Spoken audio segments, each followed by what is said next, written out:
What's up, folks? Khalid Bey. It's been a minute. It's election time. Early voting started on October 25th and will continue until November 2nd. And of course, election day is November 4th. Make sure you get out to vote. Do not take your vote for granted. Every vote counts. Don't believe the hype. Go cast that vote. Today, we want to introduce you to a candidate for New York State Supreme Court Justice. All right? Let's waste no time. Let's get to it. Let's talk.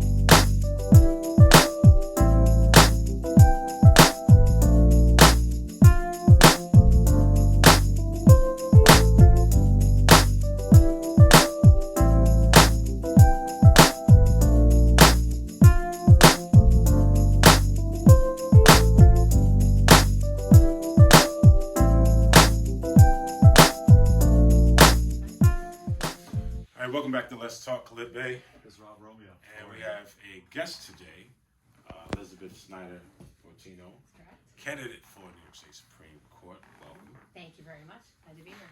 Yeah. Really pleasant surprise that you're running this year. And Yes. There's 4 seats open, and tell us a little about. I know it's the 5th Judicial District. Correct. And what does that cover? Okay. Yeah. So the 5th Judicial District covers Jefferson, Lewis, Onondaga, Oswego, Herkimer, and Oneida. And there's 4 positions open. Only 1 incumbent at this time. Wow, it's a huge district in terms of land mass. It's incredible. Yeah. Like I said, today I was just up in Jefferson County, and just coming all the way back down, I was like, wow, Sandy Creek, Pulaski, Mexico, and then all the way down to Skinny Atlas, and Lafayette, and I was in Pompey the other night, and even my hometown, West Winfield in Herkimer County. It's amazing. It is a big district. You're getting to know the people there, and people don't realize how rural New York can be. This is a very rural district. It is. But for Syracuse, the city, right, you got a lot of rural communities. Yes. And so tell us about the voters. Yeah, the voters. I think we kind of gauge it on all the parades that we did. Yeah. You can kind of whether or not they're embracing or whether or not they even recognized you or knew you already. Yeah. So most villages and towns that we went into, I was impressed. They were engaging, even asking questions from like the side of the road. As they're passing candy out, they're like, what are you running for? What is that? Okay, and they want your palm card, which is it's good. They care. So I think overwhelmingly, I think people are definitely engaged. And I think are going to hopefully get out and vote this year. So I'm encouraged. Well, the usual question: what motivated you to run for Supreme Court? I always knew it's been a part of my journey that I've always wanted to run for judge. And I come from a family of attorneys. My parents were both attorneys. My mom was the only female in her class at Albany Law. And when she graduated, the headline in the Albany paper was 15 men and a girl graduating from law school. So we've come a long way. A man and a girl. Yeah. And the dean even called her into her office and said, "Do you realize that you're taking the place of a man?" But she's like, "I'm here. I'm committed." Yeah. Where did you practice? West Winfield, Herkimer County. So so my dad and my mom had Constantino, Snyder and Quinn. It's a law office in West Winfield, right on Route 20. And then also in New Hartford, was a second office. This should do well for you in Oneida County and your Herkimer County. Definitely, and Dad was instrumental. He was very active at Herkimer County Community College. He also was the law clerk to Judge Loraya in Herkimer County, for family court. And there's actually a hallway named after my dad at Herkimer College. Because he was on the board of trustees there for over 25 years. Well, you gotta keep that Fortino name. Yes, and plus with Phil, my husband, Fortino, is from Syracuse. Okay. His father ran Fortino of Fayetteville Florist for many years. Okay. And so his family, the Stereos, had the wonderful Landmark restaurant here for Van many years. Stereo. Exactly, Uncle Van. Yep, he's now deceased. Yes. But Uncle Van, Aunt Mickey's still alive. So you got some roots in both communities. 100%. That's very nice. Yes. That's important. It is. Yeah. He was a CBA graduate. Oh yeah, absolutely. Yep, worked with Frank Joseph in Fayetteville. CBA So grad. are you as well? Oh yeah. Okay, all right. CBA. Very good. Yeah. So where you live in Oneida County now? No, we live in Oneida, Oneida. Herkimer County. I'm sorry. In New Hartford. But Phil works for New York Central Mutual Insurance. That's So great. yes, he moved my direction. So being there, even so, you got on the Democratic line. Correct. And so you're running in the Democratic line. Traditionally, in that race, Oneida County comes in strong for a Democratic candidate. Yes. And are there other women on the ballot this year? There are. Yes, there's a lady from up in Loveland area, and then there's another one on the Democrat side as well. Okay. So good. yes. And so there's 4 seats that are open. Yes. But there's only 6 running for 4 seats. Well, it's actually we have 8 now. Oh, so you do have there's 8. yes, there's 4 Republicans, 4 Democrats. Okay, I'm Yes. sorry. Okay. But I'm the only candidate that was rated by the Onondaga County Bar, and that received highly qualified. Good. So, and then I also have highly qualified from the United County Bar, and also Central New York Women's Bar. I not only got highly qualified, but also commended. So I'm the only candidate that has all 3 Yeah, you positive ratings. Very So, distinguish yourself. yes, That's yes, excellent. yeah, That's very important because in a judicial race, you can't say anything about your opponent. Right. It's just strictly That's right. what your qualifications are and your name recognition. Right. Basically. right. Well, see, even on that side, I was sitting here thinking, obviously running for judge is different from any other, campaign. Right. So it's not necessarily the same question, even though it sounds the same. When I say, well, what do you hope to accomplish, right? Yeah, no, but that's good. It's fair. It's fair. Yeah, I mean. I was just going to get that. That's a good point. Yeah. I mean, I'm currently the director of mental hygiene legal service. Okay. So that is a part of the court system. It's an auxiliary agency of the appellate division. So I work for Presiding Justice Whalen out of Buffalo. And so he's my boss. And so I manage over 65 attorneys from Herkimer County to Buffalo. Now, why does that matter for my vision? I've done thousands of cases in Supreme Court. So we are in every week. And I've been doing this for 22 years. The hearings that they have. There's commitment hearings, retention hearings, and then we also have when they're being medicated by the doctor. Yeah. We do guardianships. We go into the prison setting for outpatient treatment cases. So important, especially with our homeless issue these days. Well, It's very important. exactly, and the homeless issue. Recently, the mental hygiene law was just changed to include an expansion to allow folks that are homeless to be admitted to a psychiatric unit. So I think my background is critical so that the system doesn't get overwhelmed, both the hospitals and the court system, because more individuals, that really opened it up, that more individuals could be admitted to a psychiatric unit, thus probably requesting a hearing and then being in Supreme Court for that hearing. And so I think I would definitely have the ability to analyze it from the bench and really know how to do it, how to thread that needle. You would be the expert of all the judiciary that I have.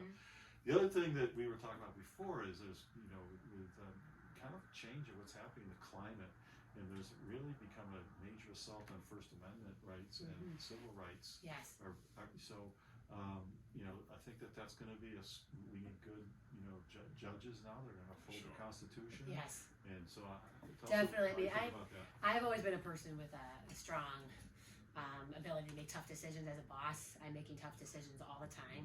I was the chairperson of the City of Utica Ethics Board for over 9 years, and we had to make a lot of decisions there, evaluating different things of issues that happened in the city. And so I've always made the tough decisions, and I've always been able to stand strong and weather that storm. And I think that's important during these times, to be that judicial branch, be that person that is guided by the law and then analyzes the facts, applies the law, and makes a decision, and not worry about politics or personal things that you're trying to owe to people. It's about the law. Good. And that's what I want to do. Yeah. So, Okay. but yeah, more about your background. Okay, just yeah. For people who are interested. Sure. I've been practicing for 24 years. I'm a graduate of Notre Dame High School in Utica. Went to Utica College. Jugglers. Exactly. There you go. Yeah. So I went to Utica College, was a social studies secondary ed, so I have my teaching certification. And then I went on to Buffalo for law school. I was on the Human Rights Law Review there, and very active in the Student Bar Association. I also was the director of Group Legal Services, and that was very meaningful to me. I represented students on campus when they got into trouble, and so I was very glad to do some positive things there. And then I began at the Legal Aid Society after I took the bar exam. I was there for about 2.5 years, doing a lot of great things and a lot of pro bono work. I was a pro bono coordinator, but also focused a lot on disability law, landlord-tenant, you name it, and that was a great experience. You're right in the mix. And then I came over to mental hygiene, and then I've been there for 22 years. And like I said, I'm currently the director of the program from, like I said, Utica to Buffalo. I manage 65 attorneys, and my main office technically is at the Appellate Division in Rochester, but I have our office right here on Harrison Street that I'm at pretty much every day.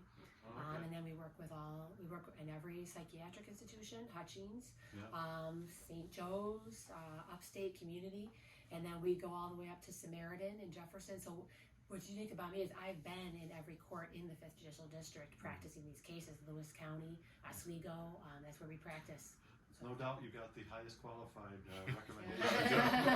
Yeah, you're very distinguished. Thank you. When you think about the workload too, we spoke about the homeless, but the substance abuse. Yes. And the people with dissociative issues. Yes. Now, Yes. Has to have a major impact. And even on like this journey, I've met folks that have come to my breakfast with Betsy. I have at Panini's every week over here, and they've been talking about me how they went through a difficult matrimonial, and that maybe one of the parties had mental health issues, and it really made it difficult. So like I said, once again, my experience working with this population, and also working with incarcerated individuals, handling the first Article 10, which are sex offender cases. Before Judge Tormey, I appeared before him many times to do cases. We worked with experts all over the country, and to do those cases are very specific and require a lot of assessments and review of records. Will they seat you in Onondaga County, or where will you seat? It's very possible because there is another candidate that's running for Onondaga County. And so, yes, I was informed that I probably would be potentially in Onondaga. Mm-hmm. Sometimes they start out here, and the chief judge here that puts the newest ones into the matrimonial part. Correct. So you might start doing matrimonial cases and see people. But I always say Supreme Court. They say that's like the highest court, but really it's the court of general jurisdiction. Yes. And it's where the rubber meets the road on every case. Yes. Because you're going to court, you're going to Supreme Court. Yes. If your case is big enough, if it's a minor case, there's small claims court, there's city court, there's county court. But when you get a case, the first case you go to, all matrimonial cases have to go to Supreme Court. Yes. So, I'm also a trained mediator and arbitrator at the Peacemaker program. I did that. I used to do a lot of voluntary, like landlord-tenant mediations before coming to the state. But I think as a part of like the litigation process and all the rest, I think those skills are going to be very helpful as well. Very helpful. The Supreme Court judge needs to know how to settle a case too, not just let people go on their way and try it. Right. If they can get both parties together, see where the parts where they come together and get them to settle, it's really good. It helps with the economy of the courts. Exactly. So, That's like good. Tell us Thank a little bit about the campaign before you go. Okay, it's been a wonderful journey. It really has. I started last November, right here at the Hotel Syracuse at an event, and I can't believe how fast it's gone. But getting out to all the different towns, that's what I started off doing first, was meeting every committee and getting to know them, and then for them getting to know me, and then going to all their holiday parties, which was great to kind of see them in a different, not necessarily committee meeting atmosphere, just to kind of get to know people, and even people beyond the committee that went to that event. And then I did all the parades, went all the festivals, doing Cheese Festival this weekend in Little Falls. There's the Oktoberfest up in Phoenix this weekend. So, just really connecting with the communities. And I think, I'm very grateful that my current position, I had to travel to all the different offices. I think it was kind of a good way to kind of gear up for all the traveling I did this summer, because I'm used to it. I'm used to it, what I mean? And so I think it's important as a judge to be out there, to be engaged, not just even during this whole campaign process, but to really, even as a judge of the 5th Judicial District, to have a good pulse on every county. And hopefully, if Judge Karolounis needs a team player, that she calls upon me to travel to Herkimer, Oswego, wherever the help is needed, and I'm happy to do so. Sounds like you're going to be a force on the bench. I'm looking forward to it. We wish you the best of luck Thank in you. the campaign. And make sure you like, comment, subscribe. If you have any questions or comments for Do not forget November 4th. And then November 4th. early voting. Early voting starts Yes. soon. So Yes. do not forget, as we talked about before we came in here, local elections, the judiciary is very important. You can see how important the judiciary is for many issues. And especially now, we need the judicial branch to step up and do the right thing at every turn. That's right. My website is Snyder Fortino for Supreme Court, so you'll find that for Facebook and Instagram as well. Thank you so Thank much. you for Took having the me. question right out of my There you go. See. All right, so Khalid Bey, Rob Romeo. and we have Elizabeth Snyder Fortino, candidate Mouthful. for New York State Supreme Court. Yeah. Get you to the next one. Thank you.